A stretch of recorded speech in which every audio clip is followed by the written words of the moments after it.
Assalamualaikum warahmatullahi wabarakatuh. Dan sebelum kita lanjut ke ceritanya, tekan dulu tombol like video ini dan jangan lupa tekan juga tombol subscribe channel ini. Dan nyalakan juga lonceng notifikasinya agar tidak ketinggalan cerita-cerita lainnya dari channel ini. Dan seperti apa untuk kisah kali ini? Langsung saja kita masuk ke ceritanya.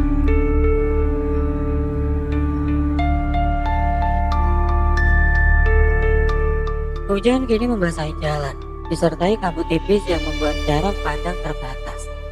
Motorku berjalan di jalanan yang licin, serta turunan yang tajam, dan meliuk-liuk menuju kota Bandung. Di sana aku akan bertemu dengan ketiga temanku yang aku kenal dari pabrik tempatku bekerja. Di sebuah kafe di Buah Batu, ketiga temanku rupanya sudah datang. Mereka yang menjadi sahabatku, karena kita pernah di dalam satu tempat kerja yang sama. Di shift yang sama, bahkan kita mengalami kejadian yang mengerikan yang sama, yang tidak kita lupakan hingga sekarang. Aku datang dengan kondisi basah. Mereka menyambutku dan menanyakan kabar setelah beberapa tahun kita berpisah satu sama lain. Kita saling bertukar pengalaman, saling membicarakan tentang keluarga, membicarakan tentang masa depan. Hingga salah satu dari kita tiba-tiba berkata, "Edi, kamu tahu nggak kalau pabrik itu akhirnya bangkrut ya?" Kata Dedi dengan nada yang serius. Kemarin waktu kerja melewati pabrik itu, aku lihat pabrik itu sepi. Bahkan lebih tepatnya sudah tidak berpenghuni, kayak yang kosong gitu. Mungkin gara-gara pandemi, jadi banyak di PHK, hingga akhirnya bangkrut, kataku dengan sedikit bercanda. Atau mungkin gara-gara tumbal tahunannya tidak terpenuhi tahun ini, akibat WFH. Sambung Iman, salah satu temanku yang lain dengan nada yang pelan. "Is," kataku sambil mengangkat tanganku ke arah mulut. "Lah bener kan? Terakhir kan waktu kita kerja di sana, kita berempat yang akan jadi korban. Jadi wajar kan pabrik itu bangkrut akhirnya," kata Iman kembali menambahkan dengan nada yang sedikit agak keras. Akhirnya kami pun bercerita tentang pabrik, bercerita tentang angkernya pabrik tempat kita bekerja. Dan ini juga yang menginspirasiku untuk bercerita. Di sana juga aku akan bercerita bagaimana kita bisa selamat, meskipun akhirnya kita semua dikeluarkan dari sana. Sebelum memulai cerita, aku akan mengingatkan bahwa cerita ini akan panjang, dan aku akan bercerita dari awal hingga akhir. Beberapa tahun yang lalu di ruang tunggu HRD, aku duduk di kursi yang panjang bersama dua orang lainnya di dalam satu ruangan 3x3 meter, menunggu untuk dipanggil ke ruangan HRD. Sedangkan satu orang lagi kembali keluar dari ruangan itu dan duduk kembali di tempat yang disediakan. "Gimana interviewnya?" kataku mencoba mengorek informasi kepada orang di sebelahku yang baru keluar dari ruangan itu. "Disuruh nunggu lagi, jadi belum tahu keterima atau enggak," jawabnya dengan cemas. "Dik, akhirnya sebuah suara memanggilku dari ruangan itu. Aku berdiri dan melangkah ke ruangan itu. Di sana hanya ada satu meja dan dua kursi, serta ada lemari kecil yang penuh berkas di sudut ruangan, serta jam dinding tua dengan logo perusahaan yang menggantung di dinding. "Perkenalkan, nama saya Indah. Saya adalah HRD di sini. Ini adalah interview terakhir yang bisa memutuskan Anda bisa bergabung di sini atau tidak," kata wanita yang di depanku itu. Wanita itu kemudian bertanya tentang latar belakangku, motivasiku bekerja, hingga keahlianku. Aku pun dengan sigap menjawab semua pertanyaan yang dilontarkan dengan penuh antusias, berharap jawaban yang aku utarakan bisa membuatku diterima oleh perusahaan ini. "Menarik, Pak. Namun apabila diterima, apakah Bapak sanggup untuk kerja di shift malam?" "Sanggup, Bu," jawabku dengan tegas. Wanita itu kemudian menulis beberapa catatan dalam CV yang aku berikan kepadanya. Kemudian dia memintaku untuk menunggu kembali di ruang tunggu. Aku pun mengangguk dan kembali keluar ke ruang tunggu bersama yang lainnya. Interview pun selesai. Kita yang sedang menunggu di ruangan akhirnya dipanggil kembali untuk masuk. Di sana, Indah selaku HRD langsung menyodorkan kertas yang harus kita tanda tangani. "Selamat, kalian lulus dan bisa mulai bekerja setelah kalian menandatangani surat kontrak ini." Jujur, aku benar-benar senang. Aku yang baru lulus ini bisa mulai bekerja, mulai menabung untuk masa depan dengan uangku sendiri. Rasa haru dan bangga aku rasakan ketika aku menandatangani kontrak tersebut. Begitupun dengan ketiga orang yang ada di sebelahku pada saat itu. Tempatku bekerja adalah sebuah pabrik yang cukup besar di pinggiran kota yang memproduksi kain untuk impor. Ada total 2 gedung utama di kiri dan kanan. Untuk gedung sebelah kiri itu digunakan untuk ruang produksi dan di sebelah kanan digunakan untuk gudang. Sedangkan untuk lantai 2 gudang itu digunakan untuk para staf dan pimpinan perusahaan. Ruangan itu juga terdapat kaca-kaca besar yang mengarah ke gudang atau mengarah ke gedung sebelah kiri, sehingga para staf dan owner bisa langsung melihat aktivitas di pabrik dari atas. Di belakang pabrik itu terdapat taman dan musola kecil untuk beribadah. Tidak lupa ada berbagai pepohonan yang ada di sisi taman tersebut. Dan di ujungnya terdapat pohon pisang yang masih berbentuk tunas sebanyak 3 buah. Indah pun menjelaskan job desk kepadaku dan kepada 3 orang lainnya sewaktu berkeliling. Job desk-nya sebenarnya sederhana, hanya memastikan mesin berjalan sebagaimana mestinya, karena mesin itu akan bekerja selama 24 jam penuh, sehingga perlu diawasi oleh kami berempat. Dia juga menjelaskan beberapa peraturan-peraturan yang ada di pabrik ini, dan wajib hukumnya untuk mematuhi segala peraturan di pabrik ini, terutama bagi kami, karyawan baru yang tidak tahu tentang aturan-aturan yang ada, sehingga kita bisa taat dan bekerja tanpa adanya masalah. Indah pun mulai mendekati sebuah tulisan yang menempel di dinding pabrik, tepat di bawah mesin absen para karyawan. Di dalamnya terdapat beberapa peraturan yang harus dipenuhi oleh seluruh karyawan kantor, tanpa terkecuali yang isinya adalah: yang pertama, menjaga kebersihan di lingkungan pabrik. Yang kedua, diwajibkan untuk absen tepat waktu. Yang ketiga, apabila ada karyawan yang hendak lembur, maka harus melaporkannya ke ruangan staf di lantai 2. 4. Karyawan wajib meninggalkan gudang paling telat pukul 5 sore dan menutup pintu gudang. Yang kelima, dilarang menginjakan kaki di taman dan jangan merusak pepohonan termasuk pohon pisang yang ada di taman. Yang keenam, cleaning service harus segera membersihkan ruangan staf sesaat setelah jam pulang pukul 5 dan harus segera menyelesaikannya sebelum jam 6. Ketujuh, utamakan keselamatan kerja, terutama di bagian produksi. Yang kedelapan, pintu WC di bagian produksi tidak boleh ditutup rapat. 9. Sopir ekspedisi yang datang ke pabrik ketika malam disarankan untuk tidur di musola dan dilarang untuk bongkar muat barang ketika di atas jam 9 malam. Dan yang terakhir, semua karyawan dilarang ke ruangan kecil di gudang tanpa sepengetahuan owner. Aku membaca secara seksama peraturan itu, namun ada beberapa yang janggal, sehingga aku pun bertanya kepada Indah, "Bu, mohon maaf, untuk peraturan nomor 10, kenapa kita tidak boleh masuk ke ruangan itu?" Kataku sambil menunjuk ke suatu ruangan kecil yang ada di ujung gudang. Indah hanya tersenyum tanpa memberikan jawaban dari pertanyaanku. Dia hanya bilang bahwa peraturan ini harus dipatuhi oleh semua karyawan yang bekerja di sini. Karena peraturan itu dibuat oleh pemilik perusahaan, sehingga Indah selaku HRD pun harus mengikuti peraturan tersebut. Sebelum melanjutkan, saya akan memberitahu keempat orang yang satu shift denganku pada saat itu. Yang pertama adalah Dedi, lalu Iman dan Denny. Mereka bersamaku pada malam itu dari mulai masuk kerja hingga keluar dari pabrik tersebut. Beberapa hari kemudian akhirnya aku mulai bekerja. Aku duduk di antara mesin-mesin besar yang menyala sepanjang malam bersama ketiga temanku di sana. "Jadi kita mesti ngapain nih di sini?" tanya Dedi. "Ya, kata security tadi sih kita hanya memastikan mesin itu hidup. Apabila ada yang mati, kita harus mencari penyebabnya. Kalau bisa ya kita benerin, kalau tidak ya kita panggil security," jawab Denny sambil memandangi mesin-mesin besar itu di dalam ruangan produksi. Karena bosan, aku dan Iman memutuskan berkeliling mengecek semua mesin ini sembari mencari udara segar. Aku mengobrol dengan Iman sebagai menghilangkan rasa ngantuk yang mulai menyerang.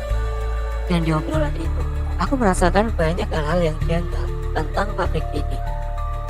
Dimulai dari perpindahan shift dan shift pagi dan shift malam yang harus ada jeda waktu beberapa jam. Shift pagi bekerja dari jam 8 pagi hingga jam 5 sore. lalu kosong, dan dilanjutkan dengan shift malam jam 8 hingga jam 5 subuh. Lalu kejanggalan lainnya adalah aku dan 3 temanku ini hanya kerja di shift malam, terus menerus tanpa ada pergantian shift. Mungkin karena kerjaannya cuma kayak gini, makanya nggak butuh banyak orang, jawab Iman ketika aku bertanya kepadanya pada saat itu. Aku berkeliling bersama Iman, bahkan aku keluar melewati pintu samping di antara gedung produksi dan gudang. Di sana, Iman yang sedang mengobrol denganku seperti terus memperhatikan ruangan kecil yang ada di ujung gudang. Jam 1 malam, terasa kantuk semakin kuat. Akhirnya kita memutuskan untuk tidur secara bergantian. Denny dan Daddy beristirahat terlebih dahulu. Mereka berdua mengambil beberapa dus dan menumpuknya menjadi sebuah kasur. Tidak lama mereka pun beristirahat di sana. Sedangkan aku dan Iman berjaga. Suasana malam ketika berdua tiba-tiba berbeda. Seperti ada hawa dingin lain disertai sesuatu yang sedang mengawasi kita berdua di balik mesin-mesin yang menyala tanpa henti di sana. Aku mengajak Iman untuk berkeliling kembali. Karena jujur mataku juga ngantuk, dan apabila aku diam diri di sana, aku akan ketiduran. Iman pun setuju. Dia juga merasa mengantuk apabila hanya duduk dan diam di sana. Entah mengapa suasana kini mendadak berubah. Pabrik terasa lebih hening, meskipun suara berisik dari mesin-mesin itu masih terdengar dengan jelas. Apalagi entah mengapa aku mendengar dengan samar-samar di gudang. Banyak sekali langkah kaki yang berjalan di sana. Gudang itu gelap gulita. Seharusnya tidak ada aktivitas di sana di jam segini. Bahkan supir ekspedisi pun dilarang untuk bongkar muat barang ketika malam. Sehingga aku yakin di gudang tidak ada orang sama sekali. Namun, aku terus mendengar suara langkah kaki itu di sana. Aku yang penasaran akhirnya bertanya kepada Iman akan suara yang aku dengar. Namun seketika Iman menjawab dengan pelan kepadaku. "Kamu mendengarnya juga?" Katanya sambil menyuruhku berhenti pada saat itu. Dia tiba-tiba mendekat, lalu dia bertanya kepadaku, "Kamu mau ikut atau nunggu di sini?" Kata Iman dengan nada yang pelan. "Ah, maksudnya?" Aku tiba-tiba bingung atas apa yang dia katakan. "Aku akan mengeceknya. Kalau kamu mau ikut, silakan." Aku hanya bisa mengangguk, dan Iman tersenyum setelah mendapat jawabanku. Tidak lama akhirnya Iman mengajakku berjalan keluar gedung produksi dan berjalan mengelilingi gudang yang ada di sebelahnya, meninggalkan Daddy dan Denny yang masih tertidur pulas. Aku yang melihat gudang yang berlantai 2 dengan kantor staf yang ada di lantai 2 sangatlah berbeda dengan produksi yang ada di sebelahnya. Gelap, mencekam, seperti terlihat penuh sesak di dalam kegelapan, dan membuat bulu kuduku merinding. Aku merasakan keheningan yang luar biasa. Suara-suara yang aku dengar pun mendadak hilang dengan sendirinya ketika kita sampai di sana. Ketika Iman memandangi gudang itu cukup lama, dia tiba-tiba tersenyum dan mengajakku untuk kembali. "Sepertinya ada yang ingin kenalan," kata Iman sambil sesekali tertawa karena melihatku yang sedang ketakutan. Namun ketika dia berbicara seperti itu, tiba-tiba, brak! Sebuah suara yang sangat keras terdengar dengan jelas. Suara dari ruangan kecil di ujung gudang. Seperti seseorang yang menutup pintu itu dengan keras sekali, dan itu langsung mengagetkan aku dan Iman yang berdiri di depan pintu gudang yang tertutup rapat. Malam selanjutnya, aku ditertawakan oleh Daddy dan Denny, terutama ketika Iman berbicara tentang apa yang kita alami kemarin malam. "Sudah tahu cuman kita berempat di sini, malah keluyuran," kata Daddy sambil tertawa. "Yang namanya pabrik pasti ada penunggunya. Mungkin ruangan di dekat gudang tempat mereka berkumpul, sehingga ada peraturan yang tidak memperbolehkan kita untuk masuk ke dalam," tambah Denny sambil tertawa. Iman yang ikut dengan obrolan pun hanya tersenyum. Dia mungkin terbiasa dengan hal-hal seperti ini dalam hidupnya, sehingga dia hanya merespon seperti itu ketika kemarin dikagetkan oleh suara keras dari ruangan kecil dekat gudang. Sedangkan aku sendiri, aku langsung berlari ke ruangan produksi dengan wajah yang ketakutan. "Udah, sekarang kita berdua yang tidur lah. Ntar bangunin kita selepas jam 3 ya," kataku yang sedikit marah dengan bercandaan mereka. Daddy dan Denny pun hanya mengangguk sambil tersenyum. Mereka masih menertawakanku yang kini tiduran di atas dus bekas pada malam itu. Iman nampaknya belum mengantuk. Dia berkata bahwa dia akan melakukan sesuatu pada malam ini. Dia hanya duduk sambil melihat mesin yang menyala sepanjang malam. Sedangkan aku hanya ingin tidur dan terbangun ketika subuh, sehingga aku langsung memejamkan mata pada saat itu juga. Kita kerja cuma begini aja nih. Perasaan dari kemarin ini mesin jalan terus. Kerja kita cuma nambahin benang ketika habis, terus angkut kain ketika beres. Kenapa gak gue gudang aja ya, malah harus disimpan di pojokan sana? Kata Dedi yang kini berjaga dengan Dedi. Alah, udah jangan komplain Ded. Udah enak kita kerja kayak gini, cuma jagain semalaman terus tidur. Untuk ukuran pekerja baru kayak kita udah enak. Saud Denny yang terlihat senang memasukkan benang baru dan mengikat ujung benang lama ke mesin tersebut. Aku pun tertidur, sedangkan Iman masih duduk dan menatap ke arah gudang dari gedung produksi yang pintunya terbuka lebar. Dedi dan Denny masih sibuk mengangkut kain yang sudah jadi untuk disimpan di pojokan. Tidak lama Iman berdiri dan berjalan keluar sendiri pada malam itu. "Man, kemana? Ntar ketemu hantu lagi loh di sana," kata Dedi sambil ketawa. Iman hanya tersenyum. Ia mengangkat tangannya dan memegang perutnya pada saat itu. "Kau isi belakang dulu bentar, mau berak," katanya sambil sedikit berlari keluar.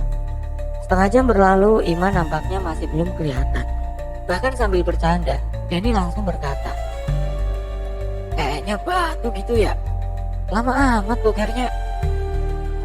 Denny dan Dedi terus-terusan bercanda. Mereka sengaja melakukan itu agar mereka tidak merasakan ngantuk di tengah-tengah pekerjaan mereka. Hingga tidak lama kemudian, "Ded, aku pengen ke WC juga." Hal itu tentu saja membuat Denny semakin tertawa sambil menyuruh Dedi agar menyusul Iman di luar. Dia mengangkat tangannya dan menempelkan di hidungnya sendiri. "Cepat ke sana, bau." Dedi pun langsung berlari. Namun tidak lama dia kembali lagi sambil memegang perutnya. "Ded, antarlah. Gelap di luar ternyata." Denny kembali tertawa. Dia berkata bahwa dia tidak bisa mengantarnya karena harus ada yang berjaga di sini. Apalagi aku yang pada saat itu sedang tertidur pulas, tidak bisa dibangunkan. Sehingga, "Sudah, pakai saja WC yang itu. Udah airnya ada," kata Denny sambil menunjuk ke WC yang ada di sudut ruangan. "Tapi kan pintunya nggak boleh ditutup," kata Dedi yang ragu atas apa yang Denny sarankan. "Iya nggak apa-apa. Toh cuma ada 3 orang yang ada di sini. Paling juga hantu kalau ada yang muncul selain kita bertiga," kata Denny sambil sedikit bercanda. Kondisi WC itu sangatlah memprihatinkan, seperti tidak terurus. Coretan di tembok bersama dengan lumut hijau terlihat di beberapa titik. Lampu WC tidak menyala. Juga bak penampungan air yang kotor, juga sarang laba-laba di atasnya. Membuat Dedi berpikir 2 kali untuk ke sana. Awalnya Dedi takut, namun karena perutnya semakin sakit, sehingga dia berlari ke arah WC tersebut dan meninggalkan Denny yang berdiri di dekat mesin. Dedi yang berada di dalam WC benar-benar risih. Bagaimana tidak, ia buang air besar dengan kondisi pintu yang terbuka. Namun mau tidak mau dia harus melakukan hal itu karena tidak ingin berlama-lama. Akhirnya dia membersihkan dirinya, mencuci tangannya dan keluar dari WC itu. Meskipun tanpa ia sadari, ia menarik pintu itu hingga tertutup rapat. Dia sepertinya tidak ingat dengan peraturan tertulis yang pernah dia baca sebelumnya. Hingga dia baru sadar ketika beberapa langkah dia berjalan. Tiba-tiba terdengar suara tangis dari arah WC. Tangisan itu terdengar lirih yang secara samar-samar terdengar di antara mesin-mesin yang menyala dengan suaranya yang keras. Sambil menangis dan meminta tolong, suara tangisan wanita itu seperti meminta Dedi untuk membuka kembali pintu itu seperti semula. Dedi seperti ingin berteriak ke arah Denny yang masih sibuk dengan benang-benang yang harus ia pasang. Namun suaranya mendadak serak. Tubuh Dedi terasa kaku dan tidak bisa bergerak pada saat itu. "Buka pintunya, buka pintunya." Dedi hanya terdiam. Suara itu semakin lama semakin terdengar jelas oleh kedua telinganya.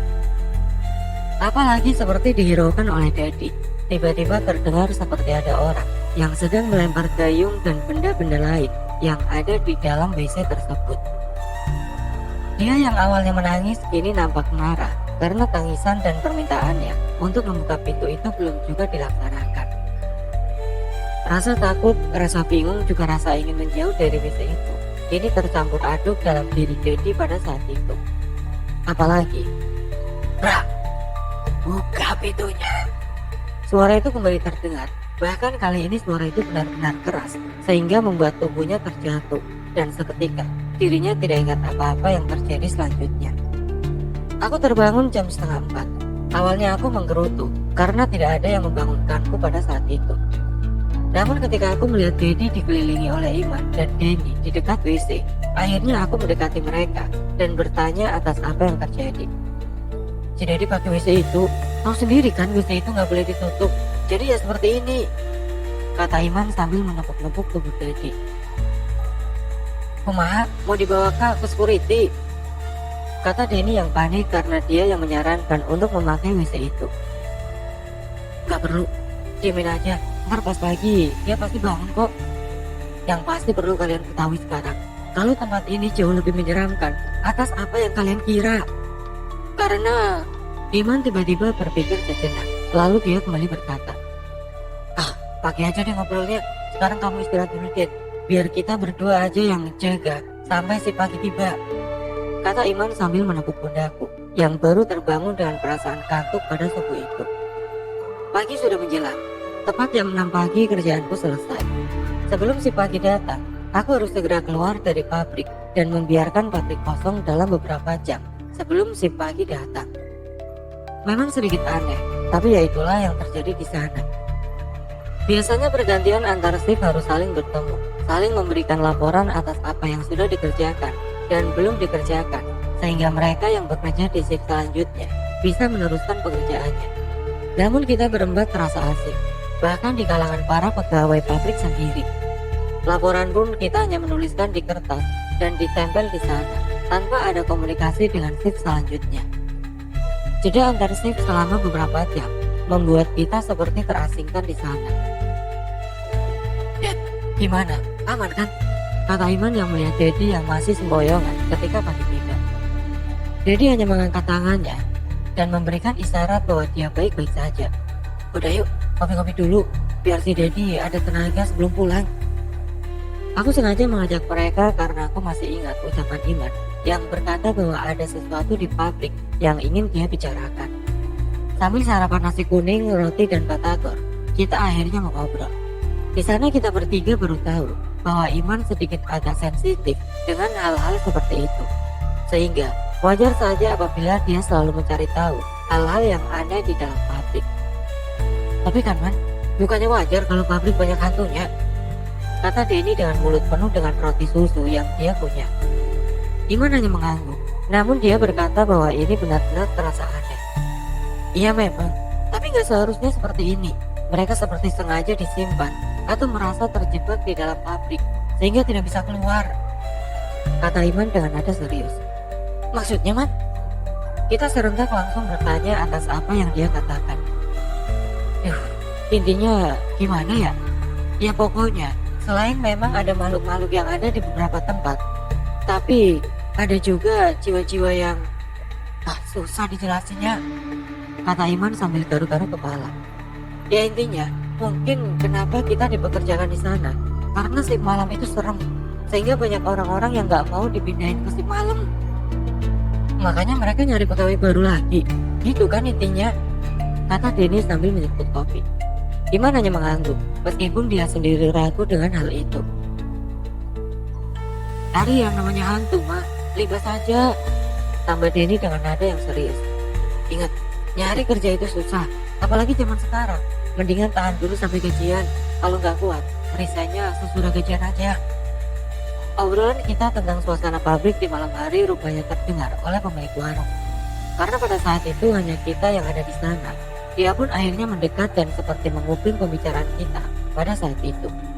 Seperti yang penasaran dengan apa yang diobrolkan, akhirnya dia mendekat dan bertanya kepada kita berempat yang masih asik duduk di sana. Pegawai pabrik ya? Emang di sana mah banyak hantunya, terutama di belakang. Hati-hati saja, kata pemilik warung yang ikut dalam obrolan. Kita berempat saling bertatapan dan serentak kita menggelengkan kepala. Hal itu tentu saja membuat pemilik warung terkejut. Emang ada pabrik lain yang ada shift malam, katanya dengan nada penasaran. Aku hanya mengangguk dan menunjuk ke arah pabrik yang letaknya tidak jauh dari sana. Hanya berjarak satu pabrik dari warung tempat aku duduk sekarang. Sontak raut wajah pemilik warung itu berubah ketika aku menunjuk ke sana, seperti tidak percaya, sehingga dia bertanya kembali. Di pabrik itu kan? Katanya untuk memastikan bahwa aku tidak salah menunjuk pabrik yang ada di sana. Wajahnya semakin heran, bahkan dia memastikan bahwa apa yang aku tunjuk adalah pabrik yang dia katakan. Nah, di sana mah nggak ada shift malam, Sudah lebih dari 3 tahun semenjak pabrik dipindah tangankan. Nggak pernah ada shift malam. Apalagi, nggak mungkin shift malamnya hanya diisi oleh kalian berempat. Wong kalau bubaran sore bisa sampai puluhan pekerja yang pulang, Ucapan dari pemilik warung itu membuatku sedikit berpikir tentang pekerjaan ini. Aku yang pada saat itu masih berpikir positif, hanya bisa menghiraukan ucapan dari pemilik warung itu. Meskipun semakin kita bekerja di sana, gangguan yang kita alami semakin banyak. Dimulai dari munculnya bau busuk dan mencium bau amis darah yang muncul secara tiba-tiba di malam-malam tertentu. Bau tersebut sempat membuat kita terganggu karena baunya sangat menyengat. Ketika kita laporan ke security, dia hanya menjawab bahwa itu adalah hal biasa di sana. Jadi mencoba mencari tahu di mana asal bau busuk dan bau amis itu, dia sampai membuka cat kain yang digunakan untuk mesin warna. Tapi baunya nampak berbeda. Ini seperti bau busuk bangkai yang terlindas oleh sesuatu, sehingga mengeluarkan bau amis darah yang tercium semalaman. Terkadang mesin pemintalan kain sering macet di jam tertentu, dan itu terjadi di setiap malam di jam yang sama. Sehingga aku dan ketiga temanku sibuk membetulkan kain yang terlipat. Dan apabila lengah sedikit saja, bisa saja tangan atau kakiku bisa tersangkut di dalam mesin itu. Lalu suara-suara gaduh yang kini lebih sering terdengar di gudang. Suara orang yang berjalan, suara orang yang mengerang kesakitan, bahkan suara orang yang tertawa. Suara itu lama-kelamaan membuat kita menghiraukannya, saking seringnya terdengar setiap malam. Meskipun, ketika kita menghiraukannya pasti ada suara keras seperti benda yang dibanting dari ruangan kecil di dekat gudang. Lagi-lagi asal suaranya dari ruangan kecil itu, yang sering kali membuat suara-suara keras seperti ada seseorang yang marah di dalam sana. Belum lagi ketika ada sopir ekspedisi yang datang ketika malam, mereka lebih memilih menunggu di luar daripada masuk dan tidur di musola belakang. Mereka sempat takut masuk ke dalam pabrik ketika malam. Padahal mobil bisa masuk ke arah parkir dekat gudang pada malam itu. Mereka juga seperti menghiraukan kita yang sedang bekerja di dalam. Bahkan security yang menjaga pos di gerbang jarang mengajak ngobrol dengan kita berempat. Terkadang mereka cuek dan seperti menganggap kita bukan bagian dari karyawan pabrik yang ada di sana. Apalagi ketika Iman bertanya tentang keadaan yang terjadi, security hanya menjawab dengan sedikit ketus dan berkata, apabila mereka nggak sanggup atas apa yang terjadi di sana, dia akan memberitahu HRD agar segera dikeluarkan dan mencari pengganti untuk bekerja di malam hari. Banyak hal yang terjadi dan menghiasi malam yang kita kerjakan di dalam pabrik itu. Denny yang awalnya berani pun kini menjadi penakut karena pernah sekali ketika dia ingin ke WC belakang. Dia melihat sesuatu yang berdiri di depan tunas pohon pisang yang ditanam di belakang. 3 tunas pohon pisang yang belum tumbuh namun sangat dilarang untuk disentuh. Bahkan hal itu tertuang dalam peraturan perusahaan. Denny sempat melihat ada salah satu wanita yang sedang berdiri menghadap pohon pisang tersebut. Denny secara tidak sengaja melihat hal itu, dan ketika dia melihatnya dengan seksama, tiba-tiba wanita itu melayang dan menembus tembok yang ada tidak jauh dari pohon pisang tersebut. Tentu saja hal itu membuat Denny berlari. Bahkan dia terjatuh karena dia menginjak sesosok ular kecil yang tiba-tiba muncul di sana. Ular tersebut nampak terkapar dan mati. Namun ketika dia ingin membuangnya, ular itu tiba-tiba menghilang. Sedangkan Iman, semakin lama dirinya semakin pendiam dan memperingati kita ketika bekerja. Seperti ada sesuatu yang aneh yang tidak dia mengerti tentang suasana malam yang ada di dalam pabrik. Bahkan dia sering memperingati kita untuk menghindari tempat-tempat yang dia rasa aneh, seperti taman belakang, area WC produksi, lalu area parkir mobil ekspedisi, dan gudang itu sendiri yang setiap malamnya gelap dan tertutup rapat. Waktu terus berlalu. Tidak terasa sudah 3 minggu kita bekerja dan tinggal beberapa hari kita akan mendapatkan gaji pertama kita. Semakin lama aku semakin akrab dengan mereka. Bahkan tidak jarang aku ikut tidur di kosan Denny yang letaknya tidak jauh dari pabrik. Malam ini hujan yang lebat mengguyur kota Bandung dan sekitarnya. Aku bahkan harus melewati beberapa genangan air yang masuk ke arah jalan untuk sampai ke pabrik untuk bekerja. Aku yang sudah berada di dalam ruangan produksi hanya duduk dan menatap air hujan yang jatuh dan membasahi pabrik pada malam itu. Jangan melamun, nanti ditemenin oleh hantu yang ada di WC, kata Iman dan Dedi yang muncul dari belakang. Aku hanya tersenyum. Tidak lama aku bertanya kemana Denny yang tidak bersama mereka. Mereka menjawab Denny lagi tiduran di dekat mesin. Katanya dia ngantuk karena waktu siang dia nggak bisa tidur gara-gara ada hajatan di dekat kontrakannya. Dah, suara petir yang menggelegar menemani kita malam itu. Sesekali cahaya yang terang terlihat dari dalam tempat kita mengobrol. Namun ketika kita sedang asik mengobrol, terdengar suara percikan api dari luar yang menyala akibat petir. Seketika ruangan itu menjadi gelap. Mesin yang sedang berjalan tiba-tiba mati. Sepertinya ada yang konslet yang mengakibatkan seluruh ruangan mati. Tidak ada cahaya penerangan sama sekali. Kita pun tidak membawa penerangan seperti korek atau HP, karena semuanya disimpan di locker sebelum masuk pabrik. Kita saling memandang satu sama lain. Butuh waktu untuk mata kita beradaptasi dengan kegelapan ini. Dan masih ingat gak kalau terjadi kayak gini kita harus ngapain? Kata Iman yang berdiri di tengah-tengah kegelapan. Kalau nggak salah, kita harus mematikan daya listrik yang bermasalah dan memindahkan switch ke arus listrik cadangan yang ada di belakang. Ada petunjuknya yang ada di kotak peralatan dekat tempat kita tiduran, kata Dedi yang kini mencoba masuk ke dalam di tengah kegelapan. Aku yang awalnya duduk pun kini ikut. Bahkan aku berkata bahwa ada senter juga di kotak peralatan itu untuk kita pakai. Kita berjalan masuk dan hanya bermodalkan cahaya kilat dari luar yang masuk melewati pintu produksi untuk membantu penerangan kita. Di tengah kegelapan yang pekat, kita akhirnya sampai dan melihat Denny yang tertidur pulas di sana.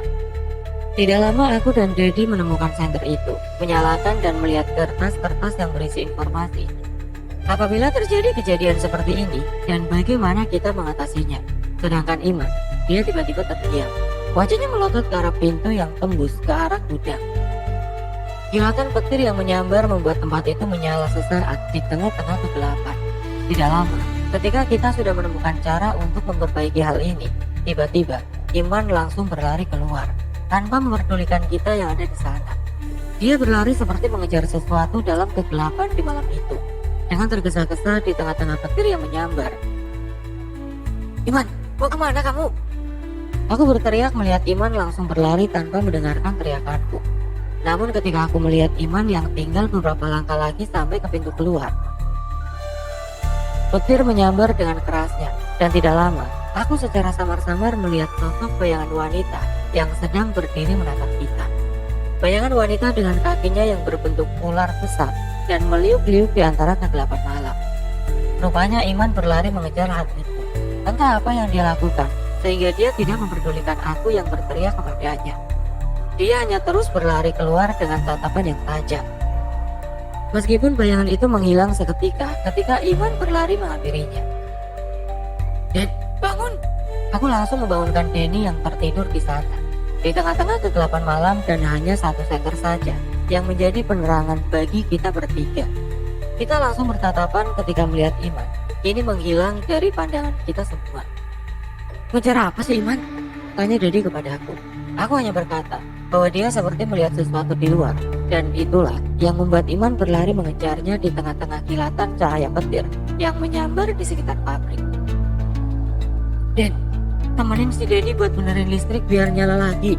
Saya mau nyari dulu si Iman. Entah mengapa aku langsung berlari mengejar Iman pada saat itu. Denny yang setengah sadar hanya terdiam memandangiku yang pergi keluar di tengah hujan petir yang menggelegar di sana. Sebenarnya ada apa sih? Kenapa sampai panik itu? Tanya Denny sambil terkatuk-katuk. Denny dan Denny yang kebingungan akhirnya langsung mengikutiku yang berlari keluar. Iman yang keluar terlebih dahulu kini menghilang begitu saja dan tidak ada jejaknya sama sekali. Bagaimana ini jadinya? Tanya Denny yang mengikutiku dari belakang. Mau nyari Iman? Nyalain listrik, kata Denny yang kini sudah sadar sepenuhnya langsung berkata. Udah, benerin dulu listrik. Si Iman mah udah bisa keluyuran, biarin aja. Daripada nanti kena omel gara-gara mesin produksi gak jalan.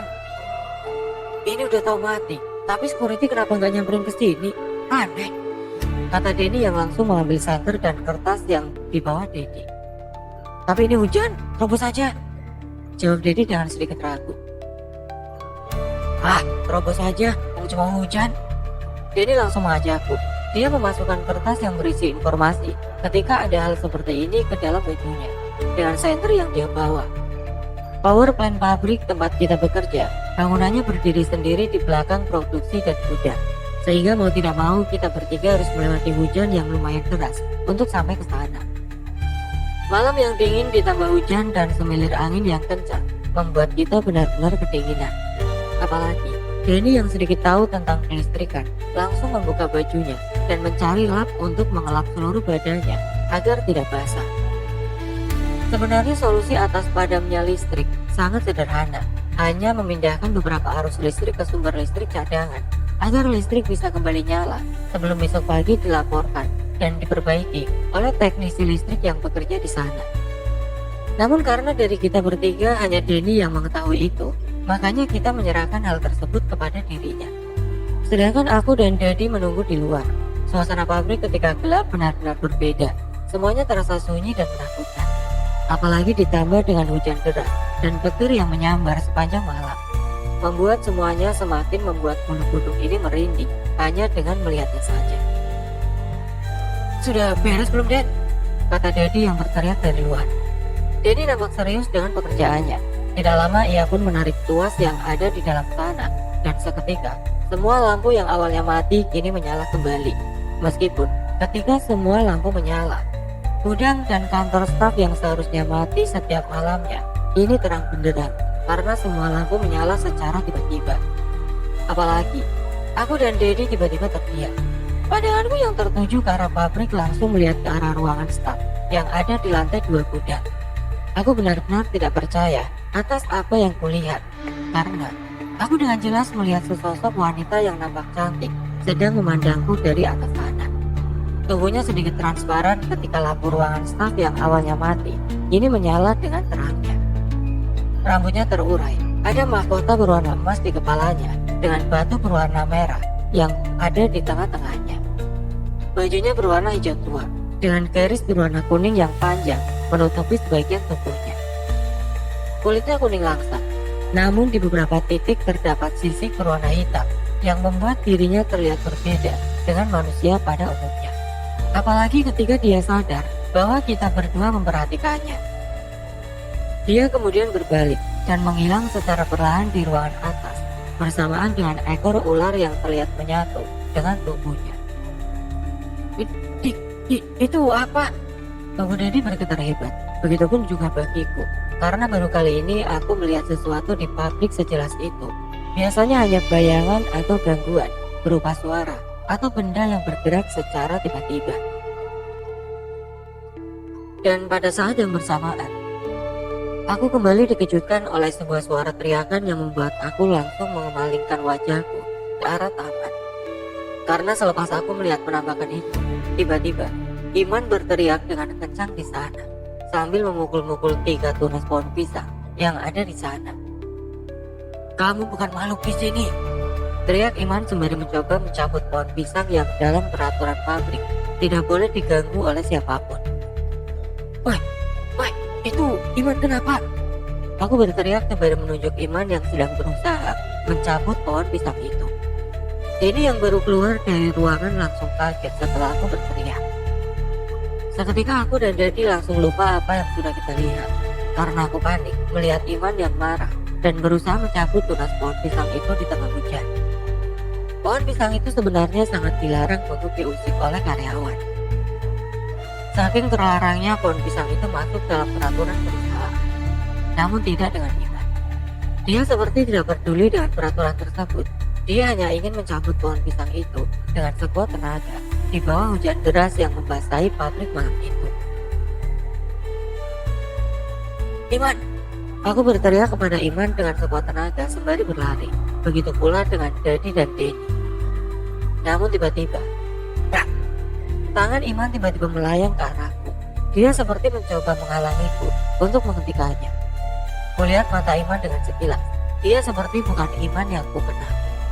Mata yang tiba-tiba berubah marah dengan urat-urat kecil dari mata tersebut.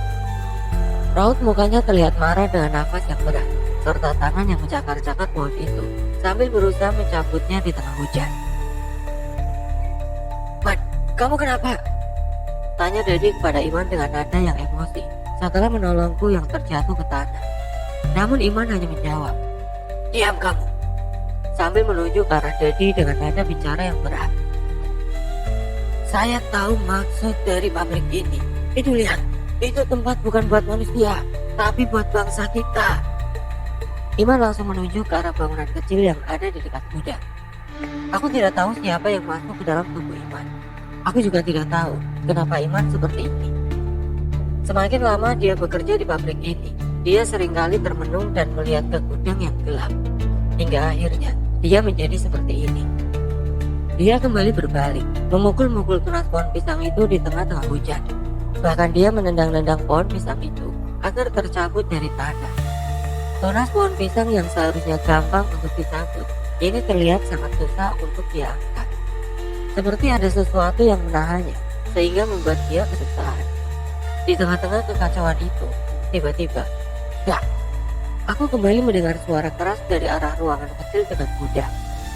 Apalagi aku merasakan hawa yang tidak enak di tengah dinginnya hujan.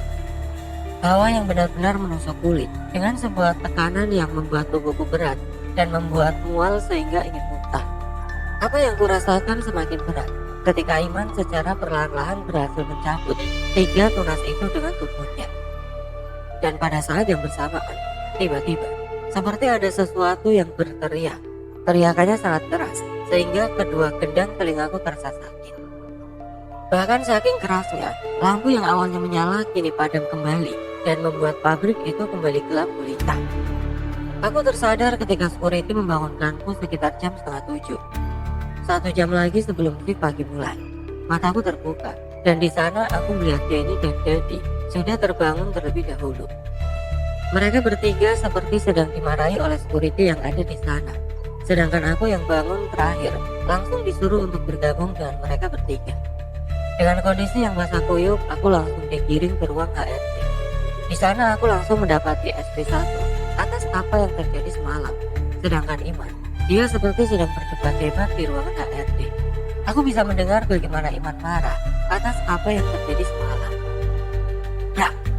Akhirnya menggebrak meja dan keluar dari ruangan HRD dengan nada yang marah. "Kamu tidak tahu apa yang ada di sini. Manusia sepertimu tidak tahu apa-apa," kata Iman dengan nada yang marah. Dia berjalan dan melewati kita bertiga, meninggalkan Indah selaku HRD di dalam ruangan.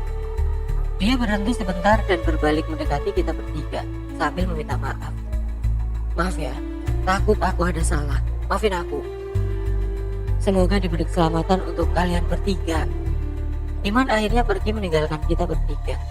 Gajian yang seharusnya dibayar dalam beberapa hari lagi, dia abaikan dan memilih untuk keluar setelah perdebatan panjang tentang ketiga tunas dari pohon pisang itu.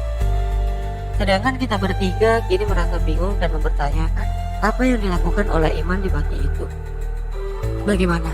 Mau resign saja? Jadi kembali mempertanyakan kelanjutan pekerjaan kita. Semuanya berpikir sejenak. Namun tidak lama Denny langsung berkata bahwa dia akan resign setelah dia dibayar.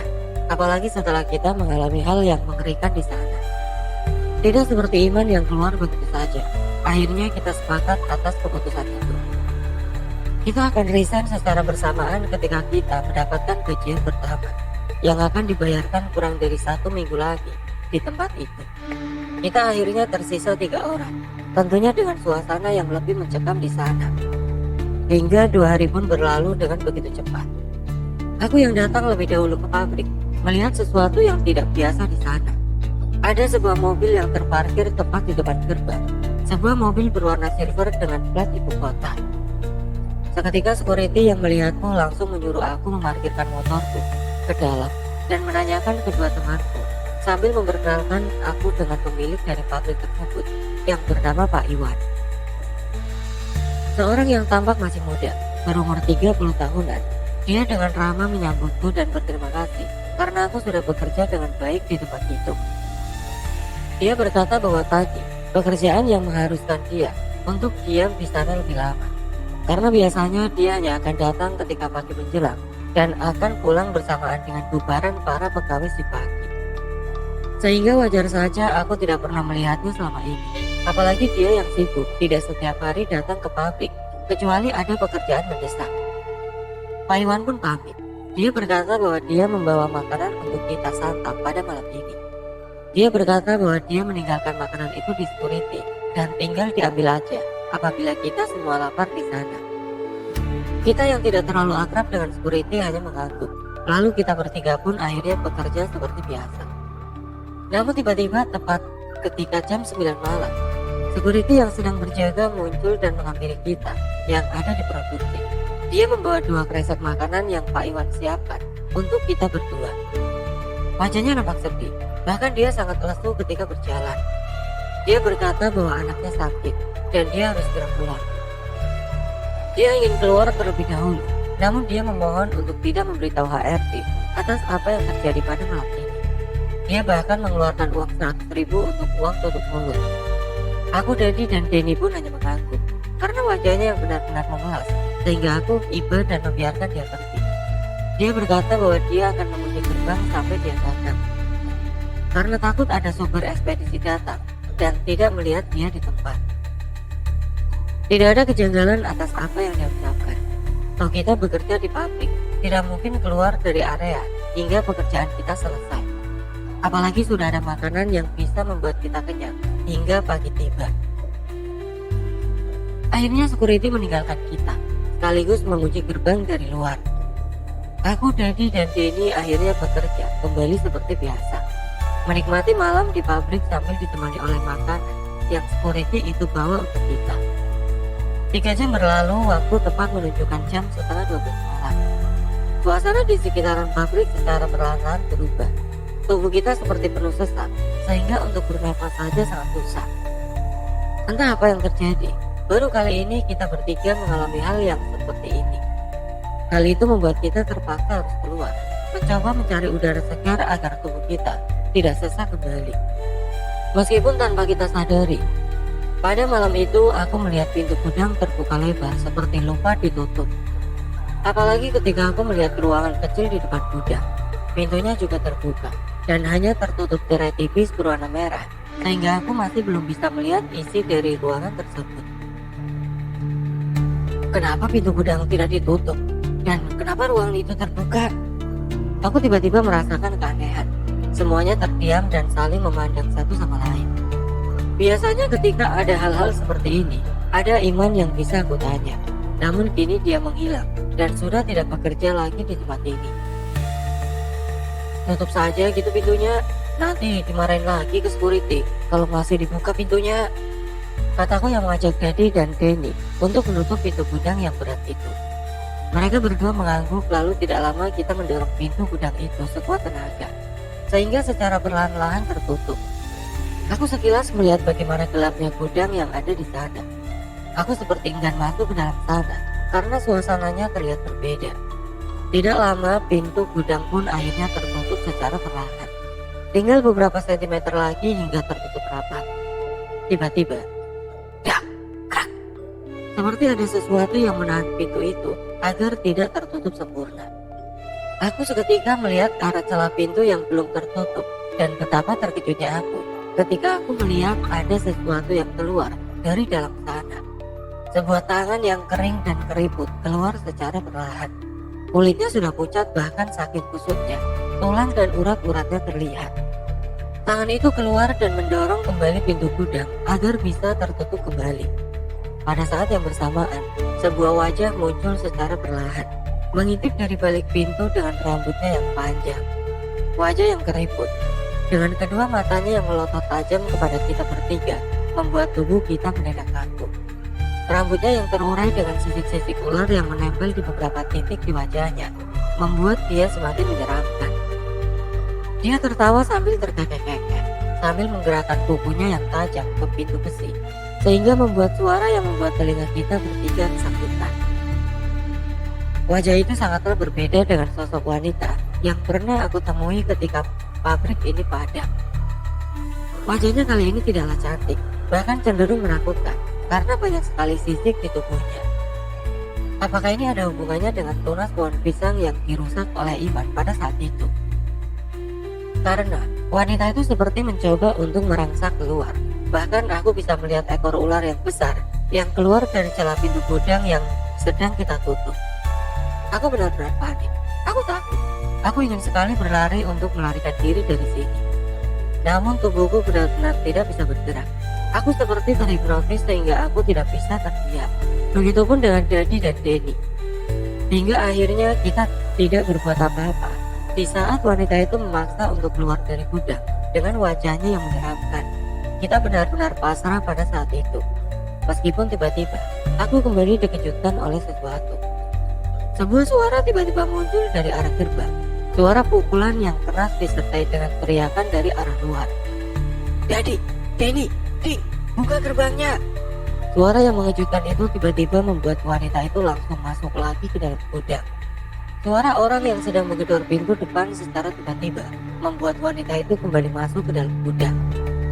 Dan itu jugalah yang membuat kita semua mendadak bisa menggerakkan tubuh ke langit dengan leluasa. Dan tidak lama kemudian, terdengar sebuah suara dari orang yang terjatuh. Seketika itu aku langsung berpaling ke arah belakang dan melihat seseorang yang berjalan dengan kakinya yang sedikit pincang karena melompati pagar pabrik. Iman tidak menjawab apa yang aku katakan. Bahkan dia melewati kita bertiga yang sedang ketakutan dan berjalan ke arah ruangan kecil yang ada di pabrik. Dia tampak seperti sedang marah. Bahkan dia langsung berjalan ke dalam ruangan kecil itu dan membuka tirainya secara kasar.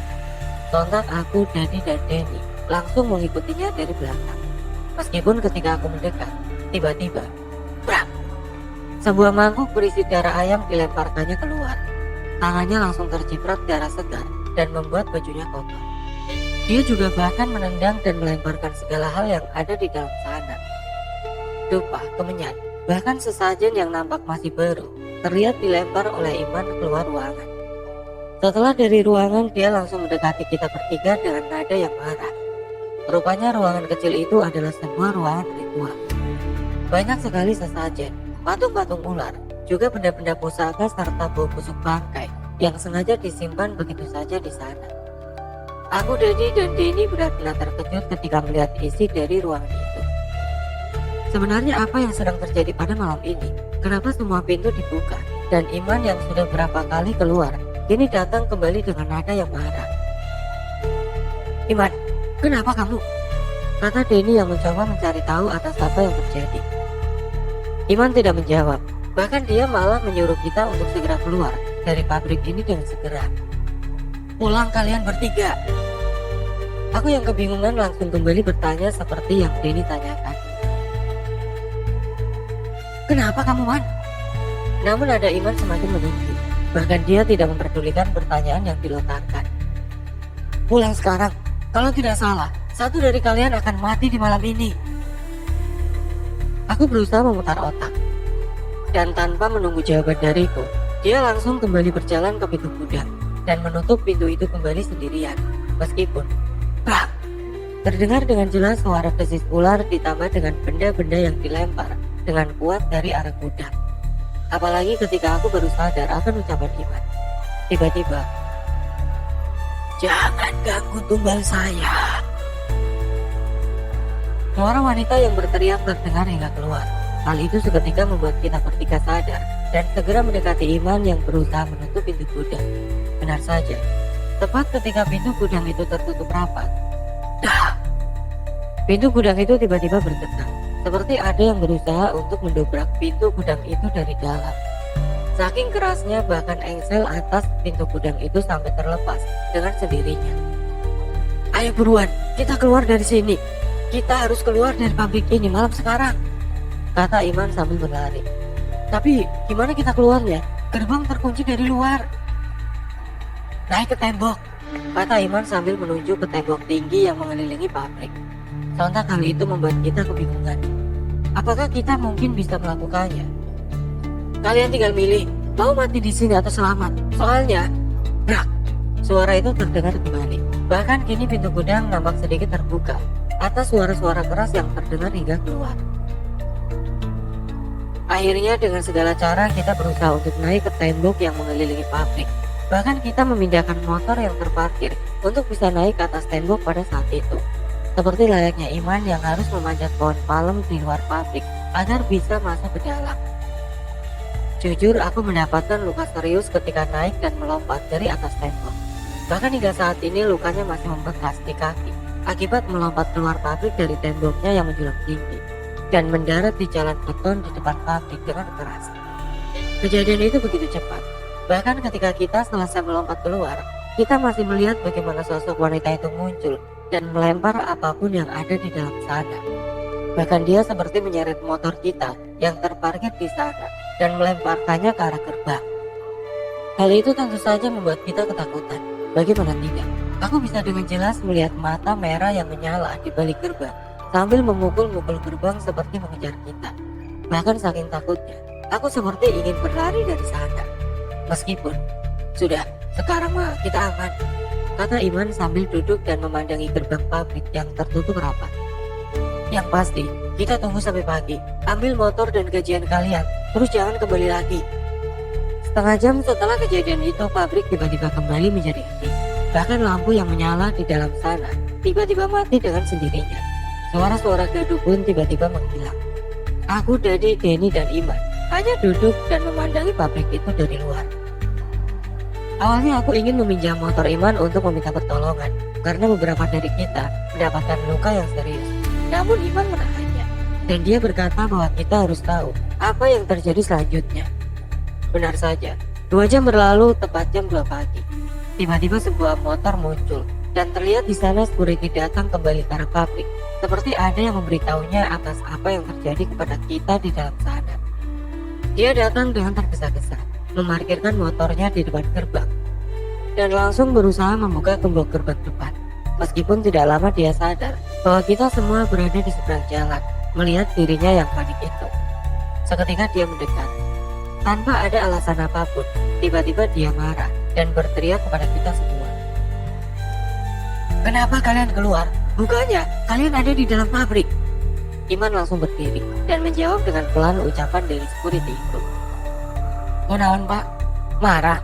Tumbalnya gagal ya? Security itu langsung terdiam. Mulutnya langsung kikuk setelah mendengar itu dari Iman. Tumbal dari mana? Kalian semua seharusnya masih kerja jam segini. Security itu langsung membelokkan arah pembicaraan. Namun Iman kembali menjawab. Sudah pak, semuanya sudah tahu. Kalau tidak percaya, silakan buka gerbangnya. Lalu Bapak masuk ke pabrik. Tapi prosesnya masih jalan Pak. Sekalian saja Bapak masuk sekarang. Paling Bapak yang ditumbalkan sekarang, kata Iman sambil mempersilahkan security itu membuka gerbang. Seperti mendapatkan perlawanan dari Iman, tiba-tiba security itu emosi, bahkan mengajak Iman berkelahi. Namun ketika Iman mengajak dia untuk masuk kembali ke dalam pabrik, dia menolaknya dengan keras. Seperti dia sendiri tahu apa yang sebenarnya terjadi di dalam sana. Aku tahu Pak, apa yang terjadi. Aku datang ke sini karena aku tidak mau 3 temanku ini ditumbalkan. Bapak juga sekarang kembali karena ada laporan kan? Laporan dari orang yang ritualnya gagal pada malam ini, kata Iman dengan nada yang serius. Benar saja pagi pun tiba. Security yang tahu akan kejadian yang sebenarnya baru bisa membuka gerbang ketika pagi tiba. Dia melihat kondisi pabrik kini berantakan, seperti ada yang marah dan mengasak-ngasak isi pabrik. Security itu langsung memerintahkan kita mengambil motor dan mengusir kita semua untuk pulang dengan nada yang marah. Wajahnya benar-benar panik. Dia seperti tidak percaya bahwa malam ini kita semua selamat dari teror yang ada di dalam pabrik. 3 hari kemudian kita semua dipanggil lagi, termasuk Iman yang sudah keluar pada waktu itu oleh HRD. Kita akhirnya datang dan langsung menghadap kepadanya. Di sana aku tidak bertemu dengan security yang aku temui pada saat itu. Entah dia keluar atau dia tidak masuk di hari tersebut. Yang pasti ketika kita datang, kita disambut dengan security yang baru. Dia nampak ramah dan sepertinya dia tidak mengetahui tentang rahasia di pabrik ini. Aku juga tidak melihat mobil Pak Iwan yang merupakan pemilik pabrik. Ada desas-desus Pak Iwan keluar kota selama beberapa hari, sehingga dia tidak masuk semenjak kejadian itu. Kita akhirnya masuk ke ruangan HRD. Tanpa ada obrolan yang panjang, dia langsung menyodorkan sebuah surat yang ada di dalam amplop. HRD itu hanya berkata bahwa ini adalah surat dari Pak Iwan. Dia juga menyodorkan amplop uang yang merupakan gaji kita semua. Rupanya, itu adalah sebuah surat yang harus kita tandatangani. Sebuah surat yang berisi bahwa kita tidak boleh menceritakan hal itu kepada siapapun. Kita juga mendapatkan bayaran lebih untuk menutup mulut atas apa yang terjadi pada malam itu. Kita menandatangani surat itu dan memasukkannya kembali ke dalam amplop. Setelah itu, HRD menyodorkan surat lagi, yaitu surat pengunduran diri beserta paklaringnya, yang harus kita tandatangani kembali pada saat itu. Tanpa berpikir panjang, akhirnya kita sepakat untuk menandatangani surat resign tersebut, sehingga kita secara resmi keluar dari sana. Aku sendiri awalnya tidak berani mengangkat cerita ini ke dalam cerita, namun karena katanya pabrik itu sudah bangkrut akibat pandemi, jadi aku bisa menceritakannya kembali di sini atas apa yang terjadi pada saat itu. Aku sempat bertanya kepada Iman, kenapa dia sampai kembali dan menyelamatkan kita semua. Iman hanya menjawab, dia hanya ingin menyelamatkan satu nyawa, apalagi orang tuanya mendorong dirinya kembali setelah dia bercerita tentang pabrik itu 1 hari setelah dia keluar. Aku juga mendapatkan desas-desus tentang apa yang terjadi selanjutnya setelah kejadian itu. Tepat ketika salah satu dari kita akan ditumbalkan pada malam tersebut dan akhirnya gagal. Secara kebetulan kedua orang tua pemilik pabrik mendadak tidak sadarkan diri pada malam itu. Hal itu membuat dia langsung menelpon security. Meskipun di pagi harinya akhirnya kedua orang tuanya meregang nyawa. Ketika tumbal tersebut gagal, biasanya mereka seringkali mencari orang-orang terdekat atau dirinya sendiri untuk ditumbalkan. Begitu juga dengan Pak Iwan. Ketika gagal menumbalkan salah satu dari kita, mau tidak mau keluarga mereka jadi korban secara mendadak. Tempat-tempat seperti mesin pemintalan benang, WC yang tidak boleh ditutup dan mesin potong kain, itu adalah tempat-tempat korban yang ditumbalkan di tahun-tahun sebelumnya, sehingga jiwanya masih ada di sana dan terus menghantui para karyawan yang bekerja di sana. Mereka sengaja ditumbalkan oleh sosok wanita berbentuk ular yang kita temui di dalam pabrik. Mereka dibuat seakan-akan terjadi kecelakaan kerja, sehingga membuat orang lain tidak curiga atas apa yang terjadi di dalam sana ketika penumbalan itu dijalankan. Awalnya, shift malam pun tidak ada. Yang ada adalah tawaran lemburan malam pada karyawan-karyawan.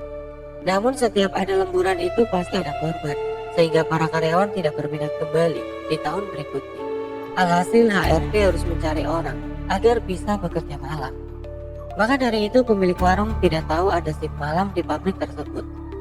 Karena shift malam ini baru ada sekarang, yang sengaja dibuat sebagai kedok, sebagai pemberian tumbal dengan dalih kecelakaan kerja nantinya. Aku, Dedi, Denny, dan Iman akhirnya berpisah ketika selesai bekerja di sana.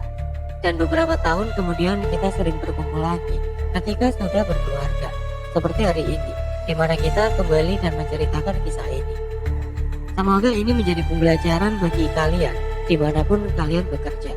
Hati-hati dalam memilih pekerjaan, karena kita tidak tahu apa yang sebenarnya terjadi di balik kerjaan yang kita kerjakan di sana.